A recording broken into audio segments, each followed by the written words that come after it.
ఇప్పుడు పద్మభూషణ్ ఎటువంటి వాళ్ళకి ఇస్తారంటే వాళ్ళ సేవ నేషనల్ లెవెల్లో ఇంపాక్ట్ ఉన్న వాళ్ళకి ఇస్తారు. For example national award winning ఆర్టిస్టులకి, ఇండస్ట్రియల్ అండ్ ఎడ్యుకేషన్ లీడర్స్ కి ఇలా. ఇప్పుడు పద్మశ్రీ ఎటువంటి వాళ్ళకి ఇస్తారంటే కింద స్థాయి నుంచి వచ్చిన వారికి, ఫోక్ ఆర్టిస్టులకి, రూరల్ టీచర్స్ కి, సోషల్ వర్కర్స్ కి, అన్సంగ్ హీరోస్ కి ఇస్తారు.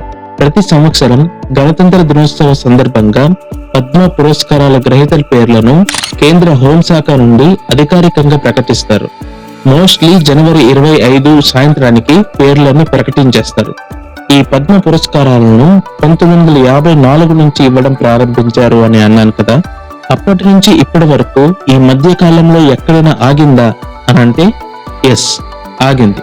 1978 నుంచి 1979 వరకు మరియు 1993 నుంచి 1997 వరకు కొన్ని కాంట్రవర్సీస్ వల్ల ఆగడం జరిగింది. ఈ పద్మ పురస్కారాలను గరిష్టంగా మాక్సిమం 120కి మించి పేర్లను ప్రకటించకూడదు. మరి ఈ 2026లో minister of home affairs website లో మీరు చూడొచ్చు. అందులో 131 మంది పేర్లను ప్రకటించారు. మరి 120కి మించి పేర్లను ప్రకటించకూడదని మీరు అన్నారు కదా అని అంటే ఆ లిస్ట్ లో మీరు బాగా అబ్జర్వ్ చేయండి. కొన్ని పేర్ల కింద బ్రాకెట్లు పోస్టమస్ అని ఉంటుంది. అంటే వాళ్ళు మరణించిన వాళ్ళు, వాళ్ళ మరణాంతరం ఈ అవార్డులు అనేది ప్రకటించారు. ఇలా ఆ లిస్ట్ లో 16 మందికి పోస్టమస్ కేటగిరీలో అవార్డ్స్ లను ప్రకటించారు. అది కౌంట్ కాదు, దాన్ని లెక్కించారు.